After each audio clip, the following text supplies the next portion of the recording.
Nandoto na kibomoto boyi ya kukuta na James Kabere wapi isikani il faut pas amener sur ba montage ya bato ya IDPS ya ba Taliban. Vous connaissez pas Fayulu. Fayulu c'est un homme intègre. Fayulu c'est un homme de valeur. Fayulu a des qualités. Fayulu ne peut pas se rabaisser jusqu'à ce niveau. Si Fayulu roulait pour le pouvoir, rien que pour le pouvoir. Mais c'est-il l'Ombouazali Wanate? Fayulu c'est un homme de valeur. Bemba yebi yango, Katumbi yebi yango. L'affaire Ram, c'est du vol. Et on a mon société. Comment Ram peut soutenir gratuité? Est-ce que Bakoko peut s'abisso, ba fiche de décaissement, mbongo wana ba décaisser en ndengeni. Yaki moyibi moko bien planifié. Bako bana okosa batuna ba. Terme moko technique était. Ça c'est la pire distraction, madame. C'est la pire distraction. Le régime Yamesiti Lombo fait la honte de la gestion. On prend les Congolais comme des idiots. Mais les Congolais ne sont pas des idiots. Ceux qui t'ont reporté marche, c'est pour deux raisons. Première raison, ils ont raison sécuritaire. Deuxième raison, ils ont raison humanitaire. Avoir physiquement le président légitimement élu, ou bien coordonnateur. Naba cadre Yalamuka et surtout les communicateurs Yalamuka. Moi, Michel Mangala, j'ai été cité, Prince Penge, Nico Mayengele, Mama Chantal, Adrien Malenga. Une milice qui préparait, se déguiser, lata ba tenir Yalamuka, simba ba drapeau Yalamuka, inakati kuna bacha ba machette, et tant que banda ko tamboula, allez, babandi ko attaquer. Décision Ngobila Azouaki, ezaki décision moko illégale. Il y a déjà victoire monene pour que tout déjouer jeune abango. Ezaki intelligence contre intelligence. Quand il y a l'Ikambouana, tu remporter tu bini victorieux. Tu casser décision Ngobila, ou alinga qui a restreindre liberté yabana Tchango.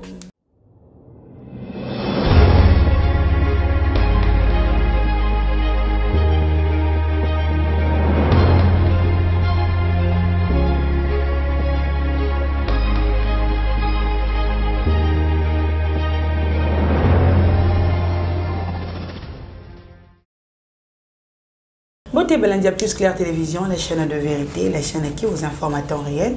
Grâce à une fois de plus, le mandat pour les numéro ici, Kana Michel Bangala, to meka kusanaye, matali politique et République démocratique du Congo. Nous allons vraiment que nous avons une caméra, na comme ya papa la yombe pour la nité quand dans le temps on a opi ma flou directement nous avons copié ça invité dans mon colonel Mbote papa Michel. Mbote mwana mboka grâce, Mbote na bande kono subazali bakwa Holanda biso. Bonne santé. Oui, santé, maintenant ça va. Papa Michel marche, il y a la mouka, il fallait qu'il soit le 29, ils allaient pour Ekoma meeting. Pour Nani, marche est bon à mon meeting. Non, maman, marche est là qui annulé. Marche est allée reporter le 16 octobre. Mais avant ça, Tokosala meeting. Vous savez, ceux qui t'ont reporté marche, c'est pour deux raisons. Première raison, ils ont raison sécuritaire. Deuxième raison, ils ont raison humanitaire. Pourquoi la raison sécuritaire? Tango délégation Yalamuka est commis dans le gouvernorat de Villa Kinshasa pour discuter sur la modalité de la marche. Le général Kassongo, Nangobila, le but qui bazana impossibilité, il y a quoi encadrer marche. Voilà, voilà. Nous avons raison sécuritaire, mais nous avons raison humanitaire. Babi bazana insécurité et plutôt bazana mesure, il y a quoi sécuriser marche wana. Biso na kati ya lamuka. Faut que marche biso moko nde to repousser yango. Na kati ya lamuka. Tozaki na ba information sûre. Sérieux oyo uti na kati ya batu oyo baza na ngambo ya batu oyo balingi ba congolais te.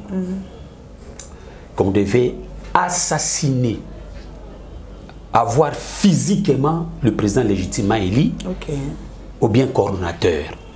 Naba cadre Yalamuka, et surtout les communicateurs Yalamuka. Moi, Michel Mangala, j'ai été cité, Prince Penge, Nico Mayengele, Mama Chantal, Adrien Malenga. On était parmi ces gens-là que Mukoloana et Bembe Yabato Sotenga qui quitta. Il y a 5 communicateurs, bien il y a 2 leaders. Il y a 2 leaders. Sans compter population. Avant que tout le la catastrophe. Alors, par rapport, il y a une raison. Totalement non. Comme la police a décliné pour sécuriser Bisso, non. Ce que les Kambokoya, il faut que la police a zala na kata li Kamboana pour ce qui les Kamboye, toko landela la peau, la police. Pour que to point na piège wana te. Parce que ba milice oya bato bazana pouvoir, ba kena déjà ko bongisa yango pour que ba éliminer le président légitimement élu physiquement. On a l'information sur madame. Les preuves en est. Tala les jours où yo délégation, il y a la Mouka et qu'il y a hôtel de ville. Vous savez ce qui s'est passé? Et c'est là qu'il y a un front. Il y a qui pour attaquer délégation, il y a la Mouka. Donc ici précisément le CG de Vos, dans le camarade Mouza. Vous avez fait dire que non, qui juste quoi attaquer. Bon, on peut équiper la marche le 29. Tant qu'on soit équipé pour nous informer. Non, ça a confus, ça a confus. Bango marche na bango salemaki. Bango ba yaki pour ba ko attaquer délégation à la Mouka tant ba yoki que gouverneur a bengi bango. Est-ce que maman ce qui ko ya on deux oloba wana ba est-ce que ba yambaka ba wewa ou bien ba yambaka ba autorité na bango. Il y a une autre frère là, Jeko. Oui, il y a des responsables il y a une autre frère Jeko qui était là devant l'hôtel de ville. Ba ki quoi yo yo kati ke ba yambaki. Yo yo kaki ke ou bien ils ont invitation moko ba benga ki bango.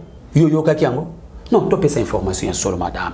Il faut qu'on explique bato ndenga. Ba yaki ko agresser délégation à la Mouka. Vous comprenez? Donc, tout ça qui n'a pas information qu'il y a une milice qui préparait, se déguiser, là taba tenir à la Mouka, simba drapeau à la Mouka, il a kati kuna batia ba machette et tant que bandako tambola, allez, babandi ko attaquer. Et comme la police a décliné qui responsabilité pour nous encadrer, biso maintenant to lekeli bango na mayele. OK. Comme ça, biso to proposer bino le 16 to ça la marche. Ngobila boité. Avec le 16 na Kasongo Balobi, na général Kasongo Balobi, le 16 ba ko sécuriser biso. Ça c'est la première des choses. La deuxième des choses, tokei kozua victoire moko sur ndenge bakendaki ko déclencher zone wana ko banda aéroport na na Mayanjili zone neutre biso tokei ko to casser décision wana. Comment ça va casser? To casser décision wana comment? Pour dire que les activités politiques esengi ke esalema na Tiango. Yango yoki to tie marche les 9 na Sainte-Thérèse. Meeting les 9 na Sainte-Thérèse. Pour dire que décision ngobila azouaki ezaki décision moko illégale. Biso total ici que nous devons faire des activités na Tiango. Et il y a déjà victoire monene pour que tout déjouer jeune bango pour que tout créer jurisprudence moko boye oyo comme référence. Pour que ça marche dans la mboka. Alors, biso en tant que défenseur de la démocratie, tu as accepté qu'une partie, il y a Tiango, l'activité politique et salématé, restreindre la liberté de Tiango, le droit de restreindre. Maman, oui, la politique, il faut avoir de l'intelligence politique pour faire la politique. Parce que si on fait la politique par sentiment, tu ne vas pas arriver. Alors, ezaki intelligence contre intelligence. Pièce contre pièce. Lisu likolo à lisu. Alors, on a Katia Likambouana to remporter to bimi victorieux. Ah, bon, victorieux. To bimi victorieux parce que, un, to casser décision Yangobila, ou alinga qui a restreindre liberté Yabana Tchango, et biso to bimi faut meeting, activité politique, et ça les makuna na Tchango. Yango moni le 9, biso to kozala na Tchango. Pour l'activité politique, tu as bien meeting. Le 16, Bana ya Congo, parce que le président légitimement, il est coordonnateur Adolphe Muzito, va expliquer Bana ya Mboka la réalité qui se passe aujourd'hui. Ndenge Monsieur Chilombo veut encore confisquer la souveraineté de notre peuple. Va expliquer Bango Yango. Ça, ce sont des raisons purement qui tiennent debout, qui sont des raisons valables. Mais raison maintenant humanitaire, madame. Tu dis que tu te sauver peuple na biso na catastrophe moko ou l'ingézala très dangereux. Tu koka ki ko livrer peuple na biso le na abattoir te. Pour ba kende ko boma bango na sima la police a décliné responsabilité que biso to boya qui marche to zaki na nini ya ko to zaki na mesure ko sécuriser bango te. Oh bato balobaki ke oh, la Mouka a la popularité, la Mouka ceci, c'est là. Mais ce que Biso to poussé yango le 16 na le 9 pour que la communauté internationale et une partie de la communauté nationale va conserver le pouvoir du peuple. Ba mona que population congolaise baza derrière combat ya la Mouka, derrière combat il y a président Eli, na coordonnateur Adolphe Muzito. Okay. Donc, madame, to batenaki ko annuler marche té. To kenaki ko repousser marche pour le 16. Okay. Donc, marche vous allez le 16, le 9, to vous allez na meeting pour que to yebisa bana ya Congo mboka situation ya mboka ndenge ezalelo pour que bana ya Congo bazwa ba responsabilité na bango. Enfin de dire non à M. Chilombo, non à la confiscation de la souveraineté, oui à la liberté de l'expression, oui à la souveraineté du peuple, non à la politisation de la CENI, non à glissement, non à fraude électorale, oui à la dépolitisation de la CENI. Merci beaucoup, Papa Michel Bangala. Tu as vu que vous avez été membre de MLC. Ah, Lilo, MLC, ils ont fêté 23e anniversaire na bango. Biloni ni to kokope ça na MLC na 23e anniversaire na bango. Maman na lobby que naza sus na MLC. Oui, to bien oui. Na za MP na difficulté moi makasi ya kope ça bilan mais na ko ça la constance élément. OK, constant oui. Constant na ko ça là exact que MLC ba bimina combat. Bimina combat ndenge. Ba bimina combat. Provincial, ba député national, ba sénateur, ba ministre. Non maman, combat to lo baya combat ya souveraineté ya peuple. À son temps to benga kiango to benga en soutenir, to benga kiango vérité des urnes. Hein? Or c'est qu'on disait que la vérité des urnes, c'est-à-dire confiscation ya souveraineté ya peuple. Et les lots, ça se voit. Le président Jean-Pierre Bemba, qui M. Chilombo, c'est un usurpateur. Quelqu'un qui avait usurpé le pouvoir du peuple congolais. MLC, télémela qui combat wana. Mais chose regrettable.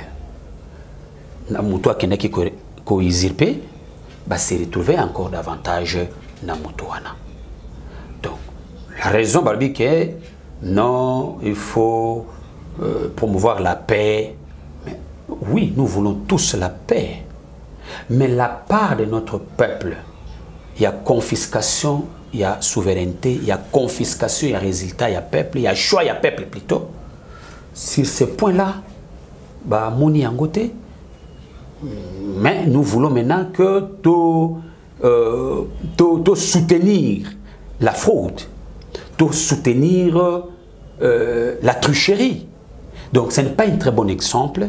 Alors mon aki kenga Michel Mangala na propre conscience nanga na le baki non na koki koza na kata parti oté oyo peut-être na ba position nanga politique ça peut créer un problème des préférences na bimalibanda na sala combat nanga pour que lobby mboka na biso et retrouver ba valeur oyo mboka qui n'a qu'à perdre. Et je vous dis que l'éveil populaire se porte bien. Donc voilà madame, c'est ce constat là que je peux faire. Rencontre, il y a Martin Fayulu Madidi na James Kabarebe. Qu'est-ce qui s'est passé entre nos rencontres? Oh Nandoto na kibomoto boyi makambo kotunanga ya kokuta na James Kabarebe tana kilomi wapi ici kanini. Donc, il ne faut pas amener sur votre plateau qui est un plateau respectable, bah montage, il y a bateau, il y a IDPS, il y a Taliban. Obi magambo yuli butika na seka. Tango to bana ba sitting hein, na parlé du peuple, na ambassade des États-Unis d'Amérique par-ci par-là. Pour pas moni que bazo kokate ay ba ko monter histoire moko boy non ba mona ki Dip mo ya Fayulu Dip moko ya Kabila liboso ya Faden Ouze et ya ki kozwa Faden Ouze et ya ki kozwa Adolphe Mozito na Martin Fayulu ba kenda ki ngakati na Kabila. Mais vous ne comprenez pas les gens battant liban madame. Ah kutane wa ce sont des gens. Suivez madame. Madame, tous à la Syrie. Vous ne connaissez pas Fayulu, hein? Vous ne connaissez pas Fayulu. Fayulu, c'est un homme intégré. Moutazan a été. Peut-être au Bagno, parce que Nazali, communicateur, il faut qu'il ait inventé un nom, madame. Fayulu, c'est un homme de valeur. Fayulu a des qualités. Fayulu ne peut pas se rabaisser jusqu'à ce niveau. Vous comprenez? Fayulu ne peut pas se rabaisser à un tel niveau. Na bateau baïbi que baza ko mettre la République démocratique du Congo, baza ko assujettir la République démocratique du Congo. Et Fayulu a que nous partager na batouana. Vous ne connaissez pas Fayulu, madame. Vous ne connaissez pas Fayulu. Je vous dis. Fayulu ne peut pas se mettre à une scène. Obi ke banda Kabila kota na pouvoir. Tilelo. Hein? Atika opesa Kabila mbote boyete. Atika ko mona Kabila boyete en face ndinga na otutali. Atata wazaki na député. Atata wazaki député.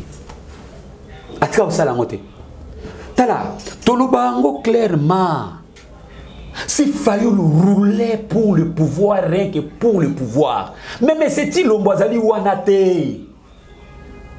Fayulu, c'est un homme de valeur.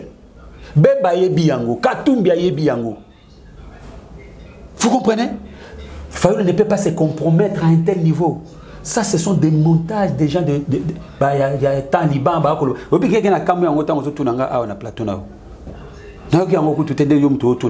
ce sont des montages. Merci beaucoup. Pardon, on a noté. Yo lobby que lobby. Pour biso hier, tous qui na réunion na Fadem de 10 heures. Tout le monde Fadem Ernin. 21 heures. Ah mais il n'a pas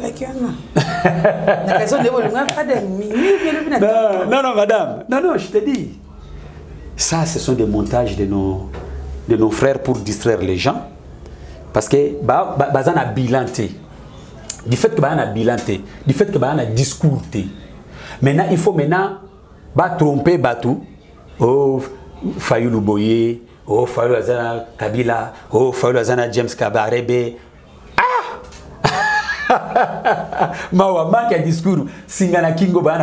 Merci beaucoup, Papa Michel Bangala, lobby qui va s'amaliba devant le député non convaincant à Sengiba Pessaï sous 48 heures pour Azong, elle a toujours affaire RAM. Maman, l'affaire RAM, c'est du vol. Et on a moment se sauter.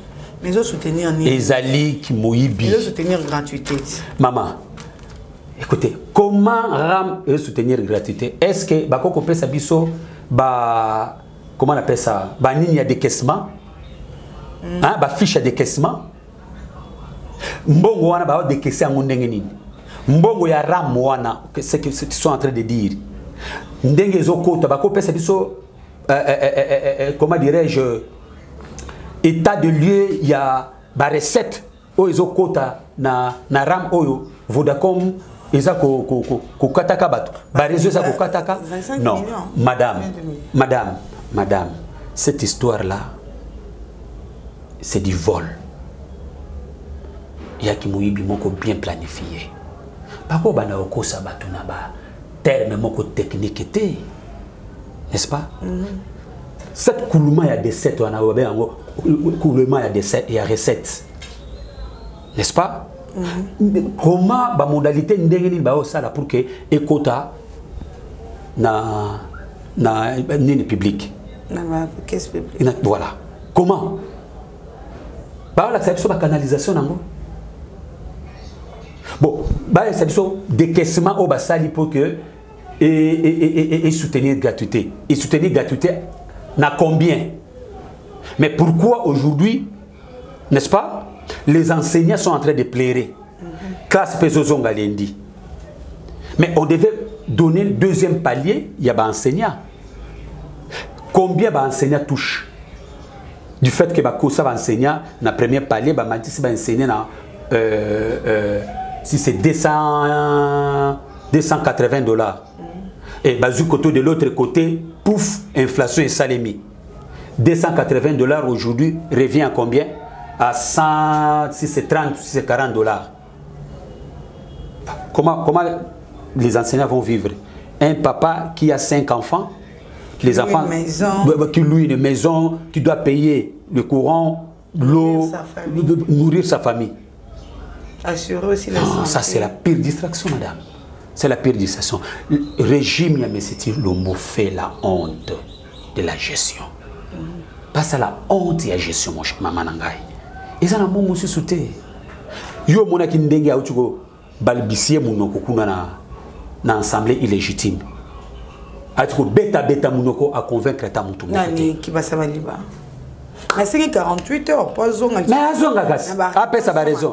Après ça yo mona ki parce que moi j'ai regardé ça na mona ne ba député illégitime wana baza ba osekaye.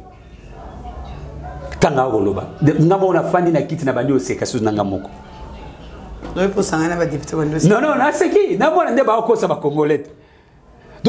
on prend les Congolais comme des idiots. Mais les Congolais ne sont pas des idiots. Madame, pas qu'on est pas des idiots.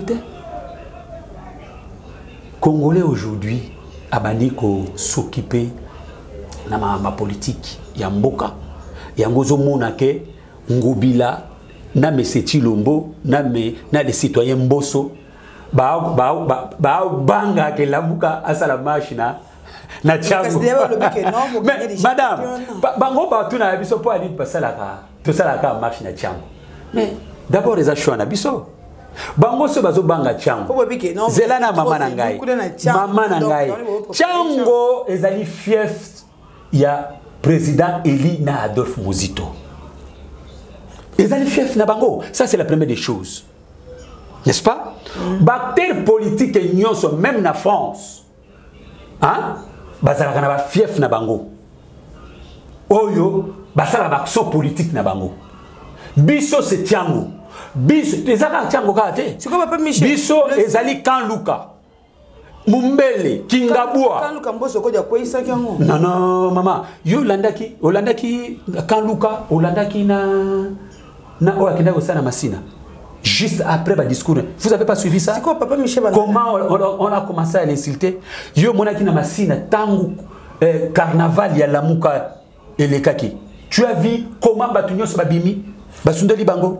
Non maman, il faut dire la vérité aux gens. Tout la vérité. Donc c'est pour dire quoi? Madame, so balingi ke bato ya tiango ba vanda nie. Mais ba bongisa tiango te. Tala ba venir à tiango. Awa mbuli zokota mbuli ezo banda obeta yobi vini ni bato ya chango ko vivre kuna ba bongisa ba vie sociale ya bato ya chango pour que chango azala favorable na bango Mais tant que ça vie à bateau tant que bateau va vivre la difficulté, n'a pas sa souffrance. Il faut que bateau va obéir bien maboko. Pour ba lula bino. Pas Michel Bangala. Marche le 16, ça toujours dans le même thème, dans marche oyo et raté. Maman, toza ko bunda na objectif ya dépolitisation ya seni. Et bon toza ko bunda na objectif ya non glissement. Toza dit ko bunda na objectif ya non fraude électorale. C'est le combat autour du Bunda. Constitutionnel, non, madame, tant que tu Bunda pour la dépolitisation, vous comprenez? On part étape par étape. On ne peut pas faire les choses. Non, étape à court constitutionnel. Non, tu peux pas marcher. Ils allaient marcher. Tant que tu trouves consensus, il y a court constitutionnel. Il y a CENI, tu trouves consensus, mais on va discuter sur la question aussi, il y a cour constitutionnelle. Parce que les gens n'oublient pas, Toluba en déjà, madame. Nous sommes toujours en avance de tout le monde dans la réflexion. Toluba qui en que tout ça la réforme institutionnelle. Tout bongi sa cour constitutionnelle wana. Tout bongi sa CENI wana. Tout bongi sa institution nyoso. Nasima Tokende, yango mona kita na cette époque, dans 2019. Non, oui. 2019. Non, 2019. Ok, rends ça. Juste après, tant que ça qui, tout ça qui met sa plan, il a sorti la crise. Oyo, batomosusu, bakina ko interpréter que non, faolo, alu ka musala n'habite ceux qui mindeko chilombo, azana musala nini ya opesa, ceux qui appellent ba congolais comme des musala na yebité. Donc c'est pour dire après ça paye le dernier au loin la mukasteki. Mais est-ce que bateau appelle ça qui musala bazo ça la pour intérêt à peuple ou la République d'aujourd'hui. Mais ce que nous cherchons. Nous voulons que les Congo gagnent, le peuple congolais gagne et que le peuple congolais trouve souveraineté na bango ou bakenda ko confisquer depuis longtemps. N'est-ce pas? Il faut que zongi sa peuple congolais na valeur na yé, na dignité na yé. Au peuple congolais qui n'a qu'à perdre. Aujourd'hui, ce sont les politiques de bakanga vie politique et vie ya mboka na biso. Ce n'est que lelo à côté lobby mutakomi ko matsa immeuble. Au détriment du peuple. Na simanango, yokomona bango wana, baye ko sa population, baye ko senga mandat et pas la population wana, na ba bassin mbongo oyo ayibi ya congolais, ayo ko sa congolais na ba bassin, na ba cantine ainsi de suite. Non, nous ne voulons pas ça. Ça c'est humilier notre peuple, humilier les Congolais. Maman, yo bi ke na ba mikili mususu, ba politicien bazana na mbongo te. N'est-ce pas? Les riches, ce sont des fonctionnaires. Batuambong, ce sont des fonctionnaires. Mais aujourd'hui, tu as la vie à fonctionnaire. Regarde ça. Tu as la vie à enseignant. Oh, tu as pesi biso mayeli. N'est-ce pas? To kambamboka. Mais regardez ma vie na bango. Le pays ne peut pas avancer comme ça. Combat au biso to kubunda. To zongi sa kilo wana. Kibo moto ya ba Congolais. Congolais nda koma mokonzi. Congolais choix. Il y a Congolais dans l'élection et ça la respecter parce que Congolais wana peuvent dire non na muto a pesa ki pouvoir. Mais lelo awoloba non et pas nani. Parce que muto yo batie wana ils va Congolais te ba quelque élirier et ils allaient une partie à la communauté internationale na volonté la volonté il y a quelques individus na Congo au batie muto wana. Vous croyez que muto na ko sala malamu pona ba Congolais ou bien ko sala a protéger na ba avantage ya bateau batie wana. Aujourd'hui tu vois le Rwanda. Okay. Rwanda lelo a commis ko vivre malamu pona na ba or na biso na ba richesse na biso. Rwanda zana or na kata mboko na ye. Ah mais comprenez ce que je suis en train de dire. Comprenez ce que je suis en train de dire. Donc yango na oye bisayo ke tant que la volonté exprimée par le ZIRNI à notre peuple que vous avez respecté na publication, tant que baba na kotia mutu oyo azala ki élité, vous comprenez? Oui. Congolais a se retrouver té. Yango moni combat na biso to ko bunda, ezali combat ya peuple. pour que le peuple a récupéré bokonzi na ye souveraineté na ye oyo babotola kibomoto na ye oyo babotola. Parce que madame, la souveraineté c'est kibomoto ya Congo, kibomoto ya peuple oyo babotola. Biso siko toko bunda pona kibomoto wana Congolais a trouvé dignité na ye, a trouvé kibomoto na ye. En fait, que les pays d'école, au moins, que la politique, ça bêtise, ça merci beaucoup, Papa Michel Bangala. Tu comme pratiquement na souka. Il y a numéro là, nous sommes au Moulilo, tu as la caméra, au Paul Ayumazom Nassima, au la Canada Internet de Bissou, au peut s'appeler le numéro de téléphone. Maman, grâce et encore une fois, merci. Marguerite Sali, moi, émission, moi, Kala Mingi. La personne, encore une fois, merci na invitation, Yo Pessinga. Je pense que Bana Congo et Sengiba Yiba marche. Et c'est là qui a nilité. Marche, de reporter en gros pour le 16. Bissonné Lamouka. Bisso Lamouka. Bateau, to reporter en gros. Et ça été un gobila ou qui que ce soit. C'est nous-mêmes. Pour des raisons sécuritaires et humanitaires. Oyo Tokeyi, ko pousse à yango. Parce que Mabe ezalaki. Moi je pense que bateau plutôt condamner la Mouka ou qu'on finga le coordonnateur à la Mouka ou le président légitimement Eli Martin Fayoulou bandeko wana baza l'information té. Si on continue à finga roman on va commencer baza ba collabo. Donc pour ça la bango ezali que Fayoulou akufa, Mozito akufa, ba mona Michel Mangala akufa. Parce que la responsabilité, la police a le droit de nous sécuriser. Tant que la police a décliné et qu'il y a un complot contre nous, mais nous devons déjouer ces jeux, madame. Mais pourquoi les gens ne comprennent pas? Ceux qui vous ont l'information, toute information, on va vous expliquer. Donc, Bandeko Bazana pour ça que tout sur le sous vous avez la piste 243 81 57 94 972. Plus 243 81 57 94 972 bakozwanga tout comme bako komelanga toko ko solo là. Merci. Merci beaucoup, Papa Michel Bangala. Merci, Penayum, tous ceux qui li bako ya kota la biso sur Plus Clair Télévision. Ceux qui sont Manuel Bosso, ya kota la biso, ko bo santé na ko s'abonner, na ko aimer, pourquoi pas ko partager ma émission na biso na caméra, na sima caméra. Tous hommes qui n'a pas la yumé, na régie finale, tous Cordok Mafouikou, Joël Kombe, pourquoi pas aussi Joël Gona chasseur d'image.